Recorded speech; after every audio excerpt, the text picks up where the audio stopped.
निवडणूक आयोगाने राज्यातील महानगरपालिका निवडणुकीचा कार्यक्रम जाहीर केला असून सोलापूर शहरात 13, 14, 15 जानेवारीला सोलापूरचे ग्रामदैवत सिद्धरामेश्वरांची जत्रा मोठ्या प्रमाणात साजरी होत असते.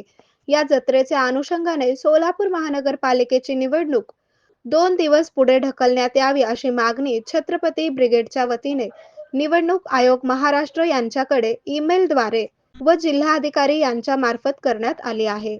यावेळी मुख्य निवडणूक आयोगाने छत्रपती ब्रिगेडच्या ईमेलची दखल घेऊन तात्काळ जिल्हाधिकारी कार्यालयाकडे अहवाल मागितला आहे, अशी माहिती जिल्हाधिकाऱ्यांनी छत्रपती ब्रिगेडच्या शिष्टमंडळांना दिली.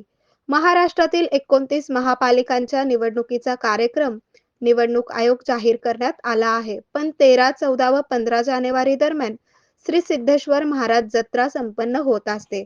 ही जत्रा केवळ उत्सव नसून लाखो भाविकांची श्रद्धा, परंपरा आणि आस्था यांचे प्रतीक आहे. अशा पवित्र आणि गर्दीच्या काळात 15 जानेवारी रोजी मतदान ठेवणे योग्य वाटत नाही.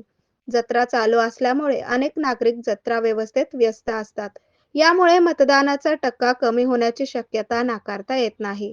लोकशाही मजबूत होण्यासाठी जनतेच्या भावनांचा आदर आवश्यक आहे. लोकशाही बळकट करण्यासाठी जास्तीत जास्त नागरिकांचा सहभाग महत्त्वाचा आहे. परंतु सण, जत्रा आणि धार्मिक परंपरांचा आदर राखला गेला नाही तर हा सहभाग कमी होऊ शकतो. तरी प्रशासन व निवडणूक आयोगाने याबाबत लोकभावनेचा फेरविचार करून सोलापूर महानगरपालिका मतदानाची तारीख बदलावी अशी मागणी करण्यात आली. यावेळी छत्रपती ब्रिगेडचे संस्थापक श्याम कदम, जिल्हा अध्यक्ष अरविंद शेळके, मुख्य समन्वयक ॲडव्होकेट विकास तिरेकर, जिल्हा कार्याध्यक्ष मनीषा कोळी, शहर कार्याध्यक्ष सोनाली सगर, संपर्क प्रमुख इस्माईल मकानदार, सतीश आलेगाव, गणेश माने, रफिक रचभरे, बसवराज आळंगे, जैनुद्दीन नदाफ, अनिल गवंडी, प्रवीण सोमवंशी, संकेत कुलकर्णी, विकास बचुटे, ज्ञानेश्वर पवार, सचिन होनमारे, शाहिद सय्यद आदी उपस्थित होते.